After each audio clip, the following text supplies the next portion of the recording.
재산 받기 싫어서 도망간 아들.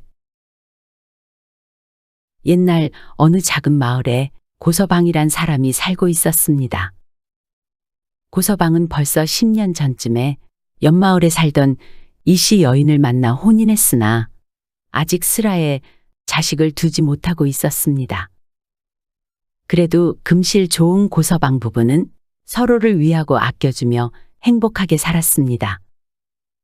두 내외가 부지런하고 알뜰히 살다 보니 부자까지는 아니었지만 먹고 사는 걱정 또한 없었습니다. 그러던 어느 날이었습니다.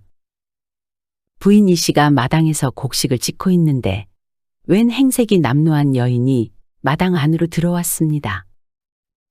저기 실례합니다. 니시오? 더 이상 걸을 수가 없어서 그런데 좀 쉬었다 갈 수 있을까요? 이씨가 여인을 살펴보니 떠돌아다닌 지가 꽤 되었는지 꾀죄죄하고 남루한 옷차림이었지만 거렁뱅이 같아 보이지는 않았습니다. 그리고 놀랍게도 여인은 만삭의 배를 하고 있었습니다. 불쌍한 생각이 든 이씨는 얼른 여인을 마루에 앉혔습니다. 아유, 배를 보니 산딸이 다 되었나 보네. 네, 얼마 안 남았습니다. 저기 죄송한데 너무나 기운이 없어서 그런데 찬밥이라도 좀 얻어먹을 수 있을까요? 아이고, 내 정신 좀 봐. 잠시만 기다려요. 뭐 좀 갖다 줄게요. 이씨는 부엌으로 가서 되는 대로 서둘러 밥상을 차려 가져다 주었습니다. 여인이 밥을 다 먹자 이씨가 여인에게 물었습니다.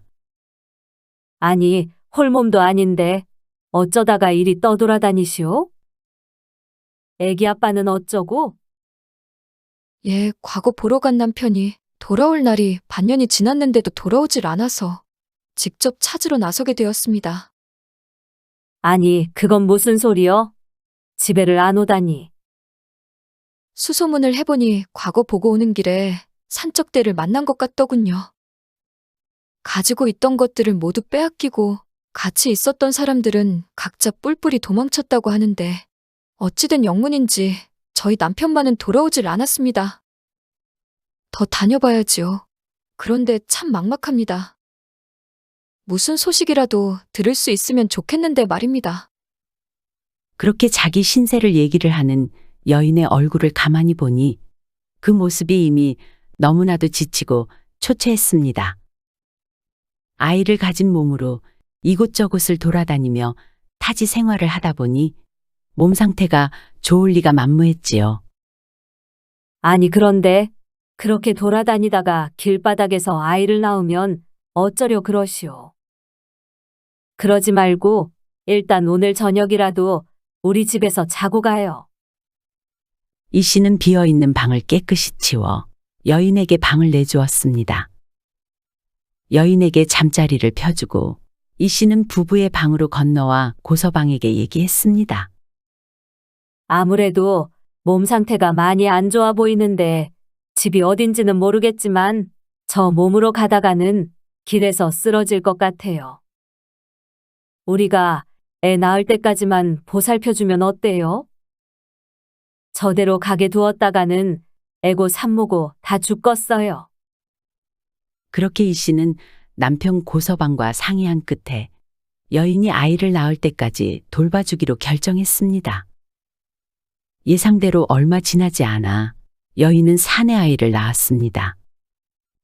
다행히도 아이는 아주 건강하게 태어났습니다. 고서방 부부는 자기 일인 것처럼 여인과 함께 기뻐했습니다. 아이가 건강하게 태어난 것은 두 분 덕분입니다. 감사드려요. 집으로 돌아갈 것이 막막했는데 무사히 아이를 낳게 되어 다행입니다. 이씨는 여인이 잘 회복할 수 있도록 정성스레 산후 뒷바라지를 해주었습니다. 구경만 하고 있을 수 없었던 고서방은 산모에게 줄 물고기를 잡기 위해 강가에 나갔습니다. 그리고 운 좋게도 커다란 잉어를 잡아왔습니다. 아이고, 잘했네, 잘했어. 이제 좀 제대로 몸보신 시킬 수 있겠네요. 그렇게 고서방 부부는 여인의 몸이 회복되기를 바라며 온 정성을 다해 보살펴 주었습니다. 그러나 여인이 남편을 찾아 너무 무리하게 오랜 기간 방랑을 했기 때문이었을까요? 하늘도 무심하시지. 기력이 쇠한 여인은 사경을 헤매다가 아이를 낳은 지 사흘 만에 그만 세상을 떠나고 말았습니다. 아이 아버지의 행방도 모르고 어머니는 죽어버렸으니 이 불쌍한 아이를 어떻게 한답니까? 결국 고서방 부부는 이 갓난 아이를 거두어 키우기로 결정했습니다. 부부는 아이에게 이름을 지어주었습니다. 한석이라고 말입니다.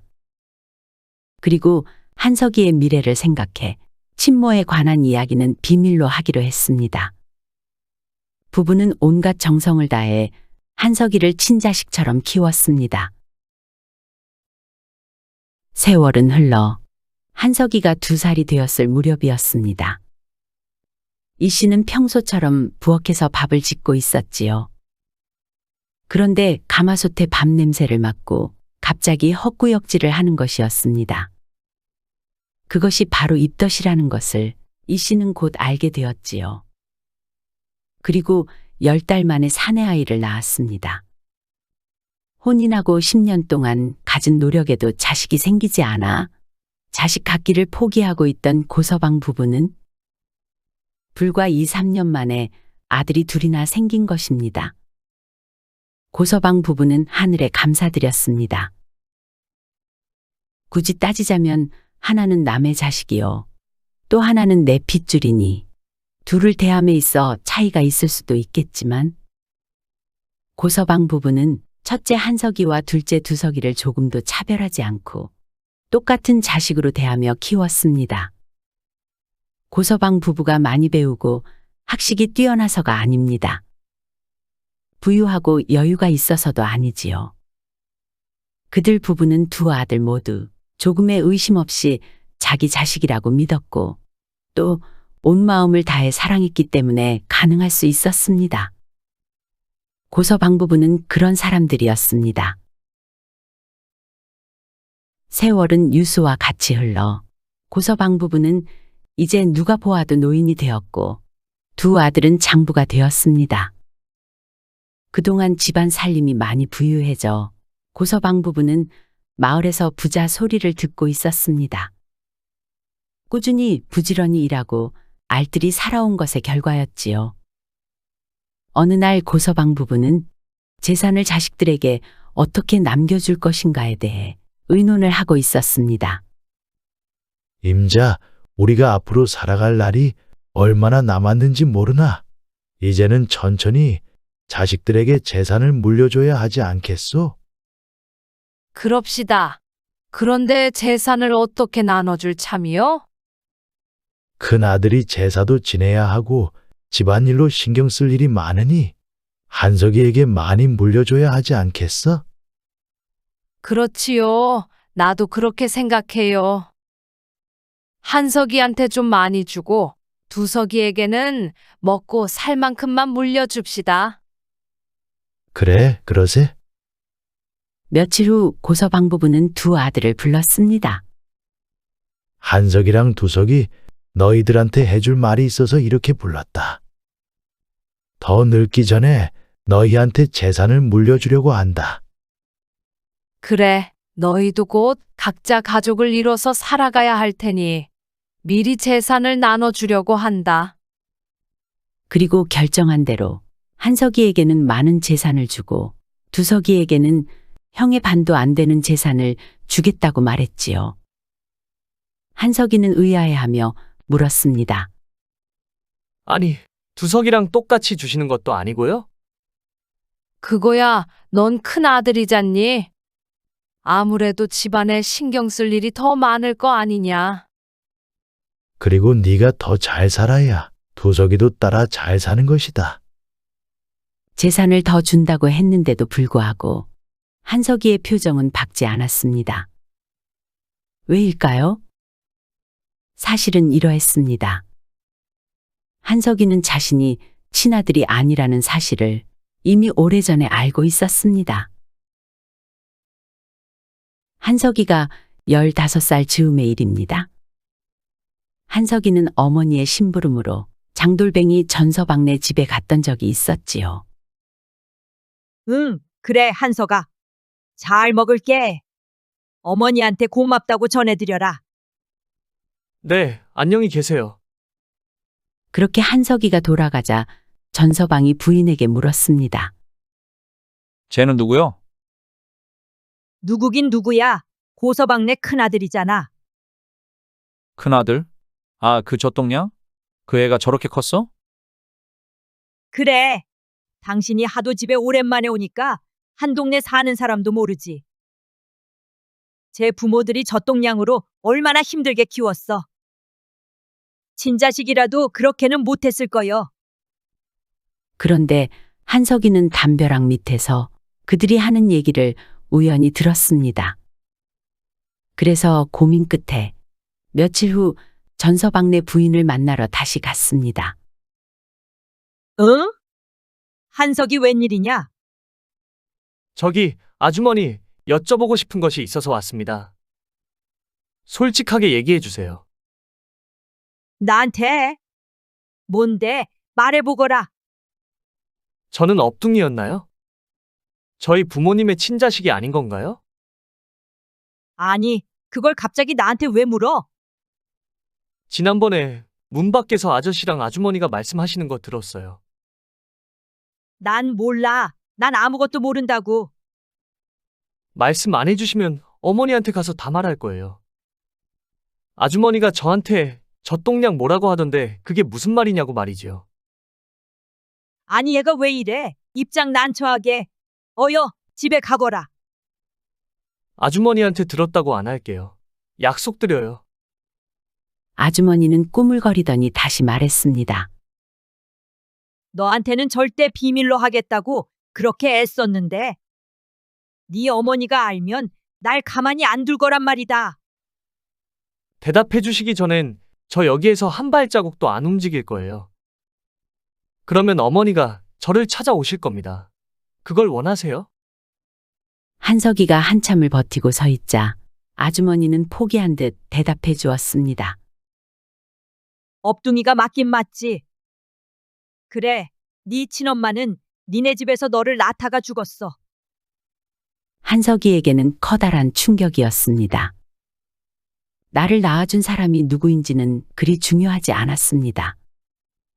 지금의 어머니와 아버지가 친부모님이 아니라는 것에 하늘이 무너지는 것만 같았습니다.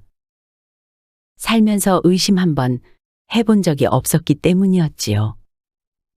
그런데 그러면서도 내가 비밀을 알게 되었다는 것에 부모님이 놀라실까봐 그것부터 걱정이 되었습니다. 아주머니 걱정 마세요. 이 얘기는 안 들은 걸로 할게요. 그러니 아주머니도 저희 부모님한테 아무 말씀 마세요. 부탁드립니다. 그렇게 말하고는 한석이는 집으로 돌아와 지금까지도 아무 일 없다는 듯이 살아가고 있었던 것이었지요. 그리고 세월이 흘러 다시 부모님의 재산 상속에 관한 이야기를 들은 그날 밤이었습니다. 잠자리에 누운 한석이는 쉽게 잠을 이룰 수가 없었습니다. 친자식도 아닌 자기가 힘들게 피땀 흘려 모은 부모님의 재산의 대부분을 받는 것도 그렇지만 자신 때문에 적게 물려받게 될 부모님의 진짜 친자식인 동생에게도 너무 미안했기 때문이었지요. 며칠 동안 고민을 하던 한석이는 결국 옷가지와 집신 몇 켤레만 챙겨 한밤중에 아무도 몰래 집을 나왔습니다. 마지막 인사를 전하는 편지 한 장만 방 한가운데에 놓고 말이지요. 다음 날 아침이 되었습니다. 아침밥 먹을 시간이 다 되었는데도 한석이가 방에서 나오지를 않자 이 씨는 한석이 방으로 가보았습니다. 그런데 텅 빈 방에 편지 하나만 덜렁 있는 것이 아니겠습니까? 고서방 부부가 한석이의 편지를 읽어보니 그동안 키워준 것에 대한 감사 인사와 몰래 집을 떠나는 이유에 대해 구구절절하게 쓰여 있었습니다. 아니, 이것이 뭔 일이요? 우리 아들이 어딜 간다고? 여보, 이를 어째요? 어쩌긴 뭐가 어째. 빨리 찾아봐야지. 어서 서두릅시다. 고서방 부부는 그 길로 큰아들을 찾아 나섰습니다. 한편 집을 떠나 밤새 걸어온 한석이는 벌써 마을 몇 곳을 지났습니다. 그러다 어느 커다란 강가에 이르게 되었지요. 물소리만 은은하게 들리는 적막한 강가에 앉아 한숨을 돌리고 있었습니다. 이제 난 어디로 가야 하나? 그때 어디선가 무언가를 다급하게 부르짖는 소리가 들려왔습니다. 귀를 기울여 보니 그것은 바로 사람 살려 라고 하면서 도움을 청하는 소리였습니다. 한석이가 주변을 둘러보니 강물에 떠내려오는 사내아이 하나가 물에 빠져 버둥거리며 살려달라고 고함을 치고 있는 것이 아니겠습니까? 한석이가 그 아이를 도와줄 방법을 찾으려 서둘러 주변을 둘러보니 마침 가까운 곳에 대나무 장대 하나가 뒹굴러 다니는 것이 보였습니다. 한석이는 다급히 장대를 집어들고 강으로 첨벙첨벙 거침없이 들어가기 시작했습니다. 최대한 깊이 들어가 떠내려가는 아이에게 장대를 내밀었습니다. 이걸 잡거라. 어서! 그렇게 한석이가 침착하고 신속하게 대응한 덕에 다행히도 그 아이는 가까스로 장대를 잡고 강가로 나올 수 있었습니다. 물에 흠뻑 젖은 한석이와 그 사내 아이는 바닥에 주저앉아 한참 동안 숨을 골랐습니다. 그리고 잠시 후 아이는 한석이를 향해 말했습니다. 감사합니다, 나리. 덕분에 살았습니다. 그래, 살아서 다행이다. 그런데 어쩌다 물에 빠진 게냐? 헤엄도 못 치는 듯 하던데. 다리를 건너다가 발을 헛디뎌 뽕 빠졌지 뭡니까? 으이그, 그저 앞으로는 늘 조심히 다니거라. 예, 알겠습니다. 그런데 나리께서는 어느 쪽으로 가는 길이십니까? 글쎄다. 그냥 이 길 따라서 쭉 가는 중이다. 아, 그러십니까? 그쪽으로 쭉 가신다는 거죠? 예. 그런데 저쪽에서 누가 오는 것 같네요. 라고 하면서 반대 방향을 손가락으로 가리키는 것입니다. 한석이는 무의식적으로 아이가 손가락질하는 쪽을 돌아보았지요. 그러나 한석이는 아무도 보이지 않았습니다. 난 아무도 안 보이는데. 아, 그런가요? 산토끼였나 봅니다. 뭐 아무튼 정말 감사했습니다. 이 은혜는 결코 잊지 않겠습니다. 아이는 그렇게 한석이에게 고맙다는 인사를 한 번 더 하고는 서둘러 자리를 떠났습니다. 그리고 이제 한석이도 제 갈 길을 가려고 일어나는데 갑자기 말 달리는 소리가 나는 것이었습니다. 한석이는 그 소리가 가까워지는 곳을 향해 휙 하고 돌아보니 허리에는 긴 칼을 찬 건장한 사내 둘이 말을 타고 달려오는 것이 보였습니다. 그 사내들은 순식간에 한석이의 바로 앞에까지 온 것입니다. 그리고 그중 한 사람이 말했습니다. 잠깐 거기 서시오. 깜짝 놀란 한석이는 굳은 듯이 제자리에 섰습니다. 그러자 사내 중 한 명이 말에서 내리더니 우리는 관아의 군교들이다. 지금 잃어버린 물건과 도적을 찾고 있으니 등에 메고 있는 그 보찜을 좀 풀어보거라. 한석이는 이것이 갑자기 뭔 일인가 싶어 어안이 벙벙했지만 일단 시키는 대로 자신의 보찜을 바닥에 놓고 펼치기 시작했습니다. 그러면서도 이상하다는 생각이 잠깐 들었습니다. 보찜이 좀 무겁게 느껴진 것입니다. 한석이는 그저 소년을 구하러 강물에 들어갈 때 경황이 없어서 그냥 메고 들어갔기에 보찜이 물을 먹어서 무거워졌나 보다 하고 생각했지요. 그런데 보찜을 다 펼쳐 보이니 그 안에 못 보던 주머니 하나가 눈에 들어왔습니다. 궁교는 그 주머니를 집어들더니 안을 들여다보았습니다. 그 안에는 자갈만한 금덩어리들이 몇 개가 들어있는 것이었습니다.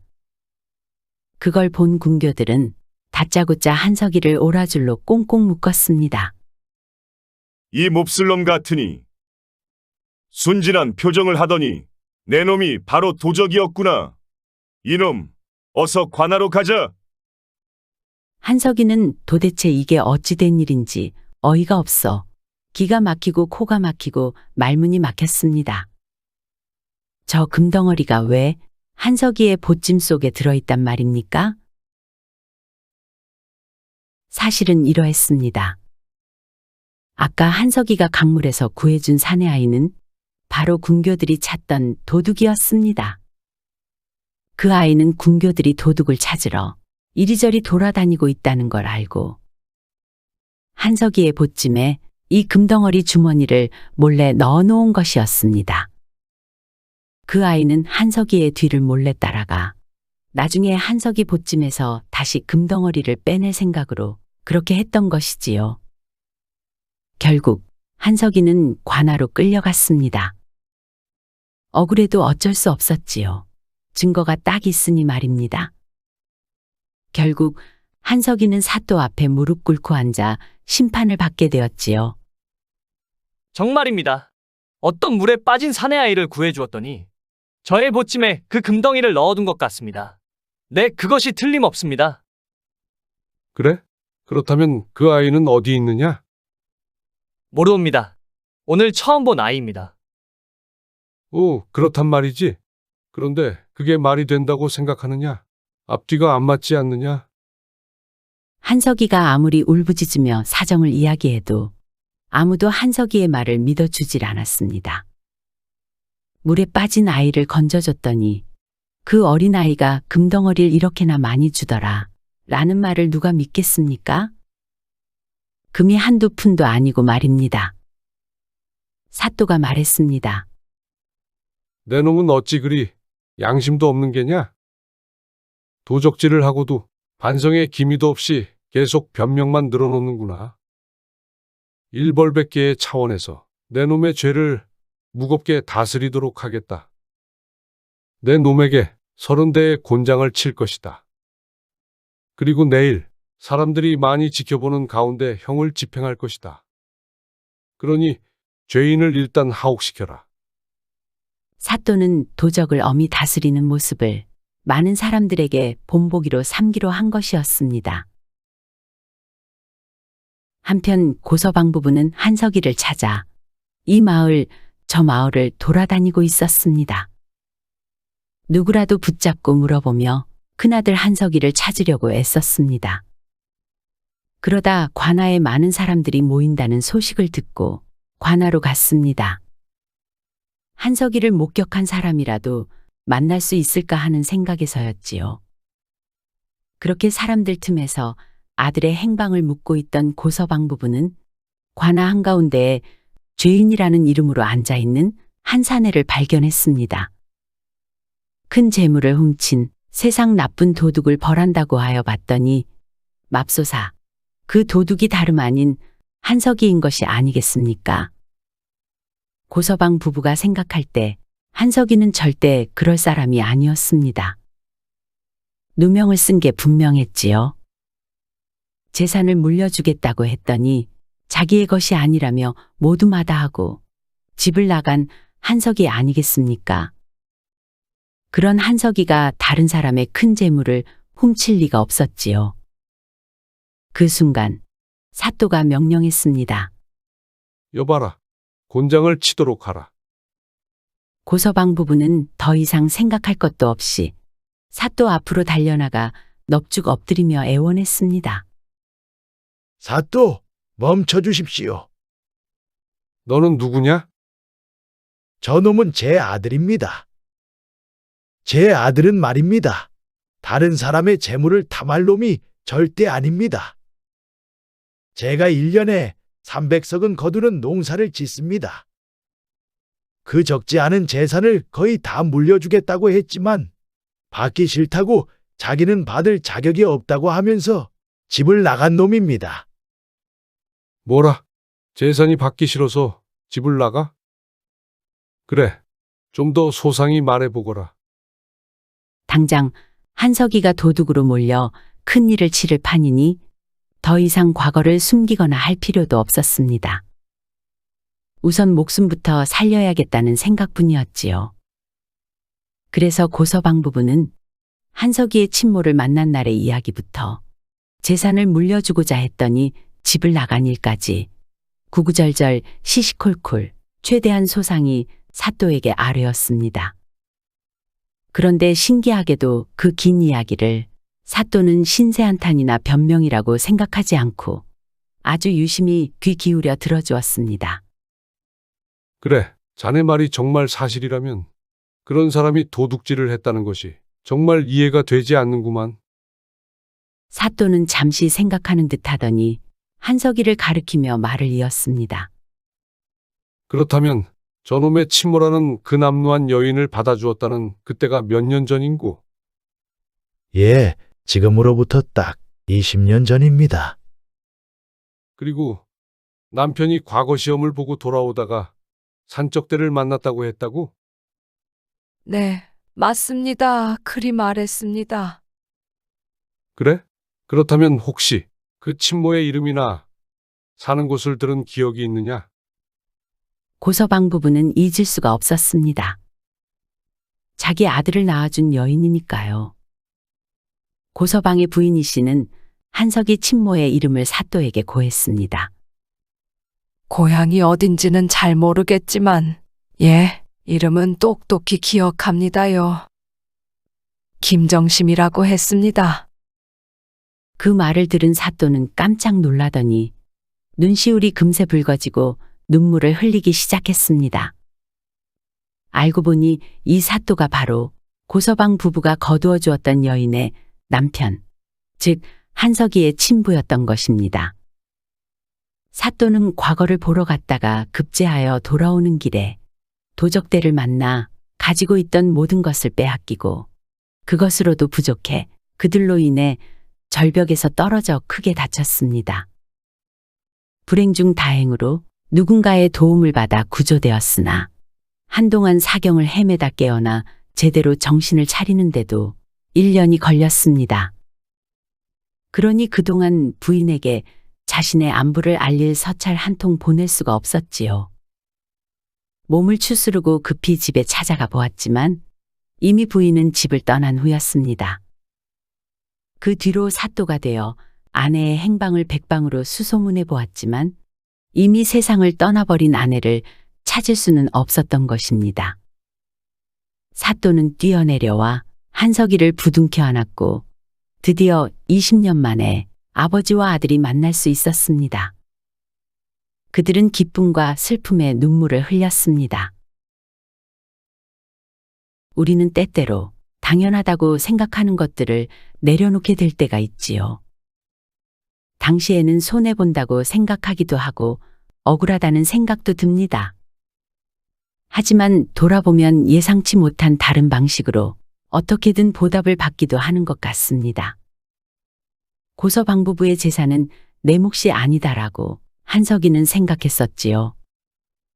한석이 스스로가 염치 없다고 생각하고 집을 나오게 된 행동이나 자신의 위험도 불사하고 망설임 없이 물속에 빠져 허우적대는 아이를 구해준 행동들을 보면 알 수 있듯이 한석이의 그 겸손하고 착한 마음은 참으로 강력한 힘을 지니고 있었나 봅니다.